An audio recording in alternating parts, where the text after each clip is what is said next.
I'm back with my new video that is on keratometry. As before that, I want to share something with you that our channel is being selected in top 15 ophthalmology channels, as the link is in the description box, and kindly visit that site to see our success and just enhance and just support the feed spot. And thank you so much for viewing my channel and subscribing it. If not, kindly like it, share it and subscribe my channel also. As well as I want to say this, that this video is going to be your description for keratometry, as this video contains the technique, principles and the procedures which was used in the keratometry while taking the keratometry reading. So be attentive in the whole session and view this video first.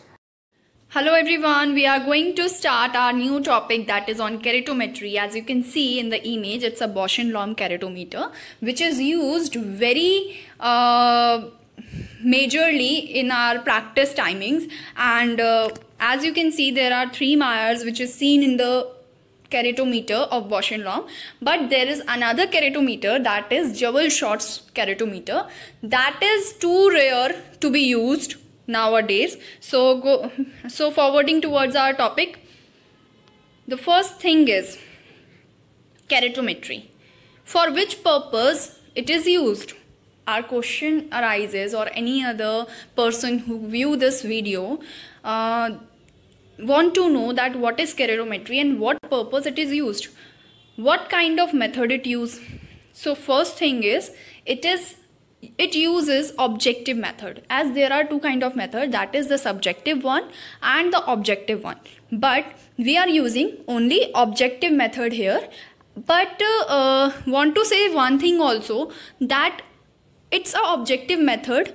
That means only the examiner involvement is there, but the patient management is also there.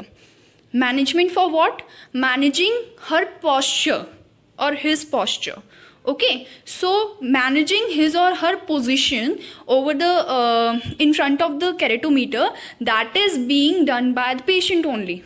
Okay, so after this, elaborating about keratometry, that is it's an objective method to estimate the corneal astigmatism by measuring the curvature of central cornea.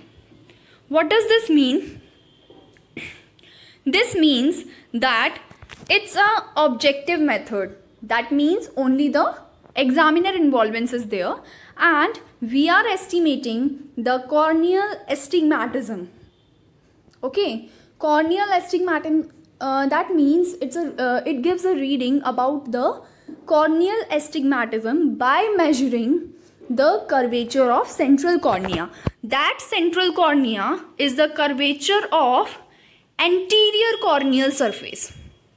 That is in the next definition, that is it is a optical instrument that measures the radius of curvature of anterior corneal surface having 2 principal meridian.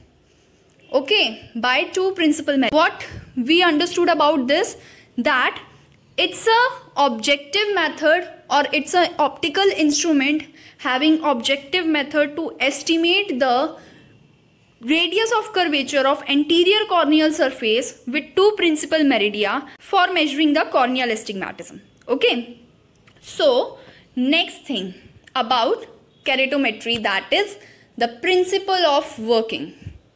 The principle is the cornea is working as a convex mirror, and that makes the variability in the size of image. Okay, that image variability depends on the curvature of cornea, and that calculates the radius of curvature of cornea. Okay, so this thing is in a short that we need to calculate our radius of curvature by calculating the image size formed by anterior surface of cornea.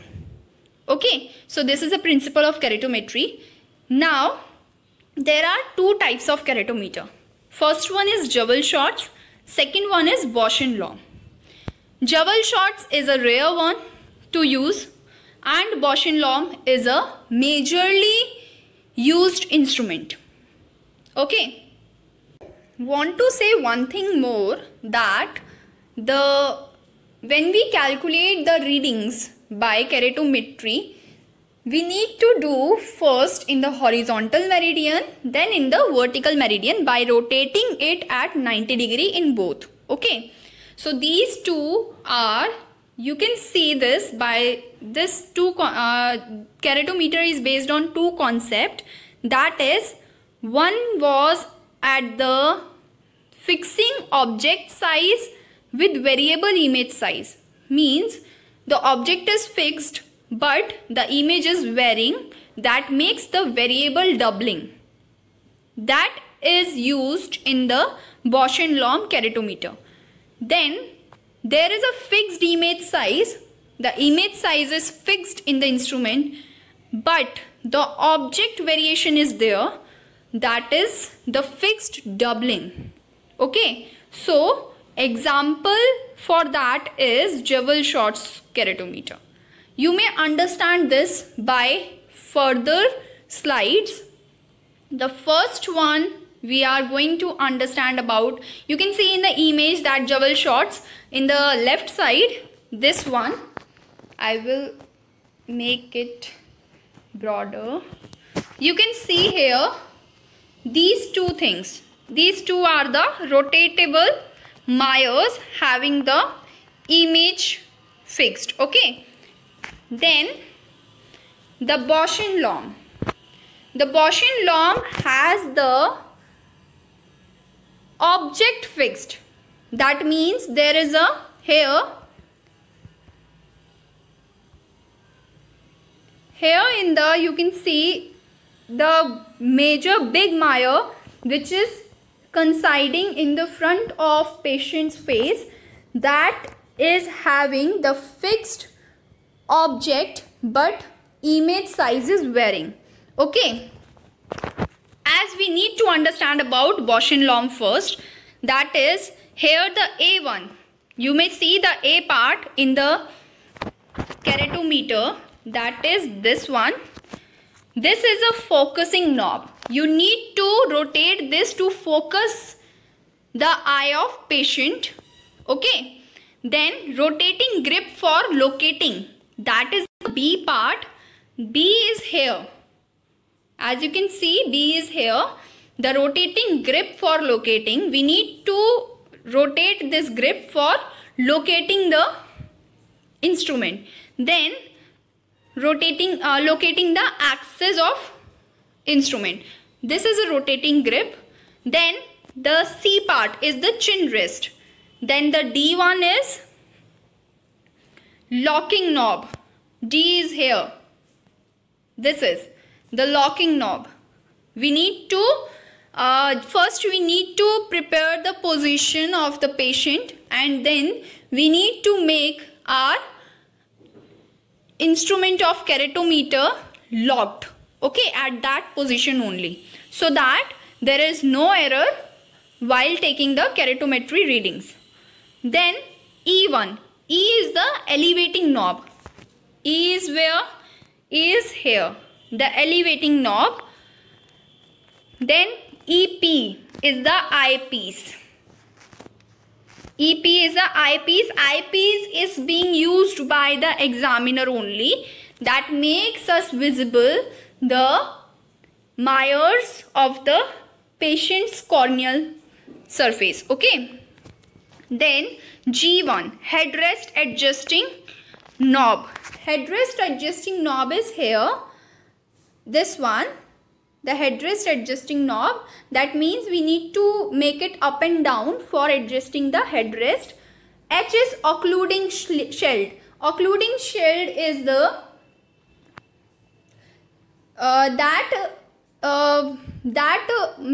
that makes one eye occluded of the patient, that is not to be examined. Okay. Then the HR. HR is the headrest. J is the chin rest adjusting knob. You may see in the image also the J1. Then the K is leveling sight. Leveling sight is J. J is here the leveling sight. Then the M is horizontal measuring drum. M1 is the horizontal measuring drum. Vertical measuring drum. M is here, and at the opposite side the N is also there. That is the vertical measuring drum. Measuring drum means that makes us to note the readings of radius of curvature of cornea. Okay, so these are at the horizontal. When we are measuring the horizontal Myers, then when we are adjusting the horizontal Myers, we need to rotate this horizontal measuring drum. And when we are when we are measuring the vertical Myers, or when we are adjusting the vertical Myers, we need to rotate the vertical measuring drum. Then S is a axis scale. S is having the axis scale here, that is fixed, and whenever you will rotate the horizontal and vertical, that will also rotate it. Okay, the axis makes us we need to make the axis clear, we need to make the Myers clear for the axis visibility. Okay, so this is about the Jewell-Shorts and the Bausch and Lomb keratometer. Jewell-Shorts keratometry, that is rarely used, as I have said it earlier. There are two illuminated Myers, A and B, as I have shown you here, the rotatable arc. Okay, the rotatable arc is also there. So this is seen in Jewell-Shorts keratometry, and a viewing telescope is also there. As Myers produce, in Jewell-Shorts, the Myers produce the double image, that is AA dash and the BB dash, by A and B rotating arc or image fixed thing there in the rotatable. As you have seen, these two are there, na? So these two is being said as A and B, and these two produce the AA dash and BB dash respectively. Okay, image. Then the Bausch and Lomb keratometer. The Bausch and Lomb keratometer is in the form, here the Myers are in the form of circles. You may see further in the other slides which are upcoming in the video. Myers are in form of circles. Without rotating the Myers, we didn't need to rotate that Myers, radius of curvature in horizontal and vertical meridian is noted. Okay, here we don't need to do much work, as the radius of curvature in horizontal and vertical meridian is noted by coinciding the A and B image. Coinciding A and B image means coinciding the Myers on each. Okay, coinciding the plus and minus sign there. The readings are noted first on horizontal meridian. As I have told you earlier, that first we need to clear the horizontal Myers, then we need to clear the vertical Myers by rotating it at 90 degree. Okay. Procedure for both keratometers are, it means the starting steps we need to perform for Jewell keratometer and for the Bausch and Lomb keratometer. So the starting steps is, first you need to make the patient comfortable and ask them to remove the spectacle if they are wearing. Okay, if they are wearing any kind of spectacle. Sit opposite to the patient and dim the room light. You need to dim the room light, then explain the procedure to the patient. Adjust the eyepiece by directing a telescope to a distant object. You need to make focus by eyepiece on a distant object or the wall. Then adjust the height of patient chair and instrument. Adjust the chin rest and headrest of the patient to have accurate readings. Then occlude the eye which is not being tested. Okay. Ask the patient to look at her own eye image in the center of instrument. This will be happen as you have some condition there. Okay, so that condition is, if the patient is having high refractive error, it may prevent the patient seeing their own eye. So ask them to look down the center of instrument, make the vertical adjustment of the instrument. If the patient is unable to see into the center, align the instrument so that the lower right Meyer, are you getting my point? You need to focus the instrument or need to adjust the instrument in a vertical position if there is a high refractive error and patient is unable to see the own eye image. Okay, that vertical adjustment of the instrument is being done as by making the lower right Meyer alignment image in the centered. Okay, the lower right Meyer is being in the centered, or then lock the instrument into the place. Okay, after that adjust the focusing knob until the Meyers are clear. It is also having a condition. If you cannot focus the Meyers, check to see that the patient's head is firmly against the headrest. What does this mean? If you cannot focus the Meyers, check to see that the patient's head is firmly against the headrest. You need to see the patient's head is against the headrest or not. If the patient is in correct position and Meyers are still out of focus, then adjust the position of headrest forward or backward while continuing to the focus until the Meyers are in focus. You need to make the Meyers in focus and then you need to move headrest forward or backward if the patient is in correct position. If not, first you need to make the position correct. Okay. Then Jewel-Short's keratometer overview. This is a review of Jewel-Short's keratometer. First we need to align the Meyers along the horizontal. As you can see, we are aligning the Meyers images along the horizontal in the first image. This is a horizontal one and we are aligning the block and staircase like this. Okay, then what is the second step? Meyers from A touching with no overlap. This is no overlap in the B image. There is no overlap of the block and staircase. Non-aligned Meyer images. If you are seeing the non-aligned Meyers images, then you need to align them obliquely meridian in the D position. Meyers from touching with no overlap. And here in E there is the Meyers touching with no overlap.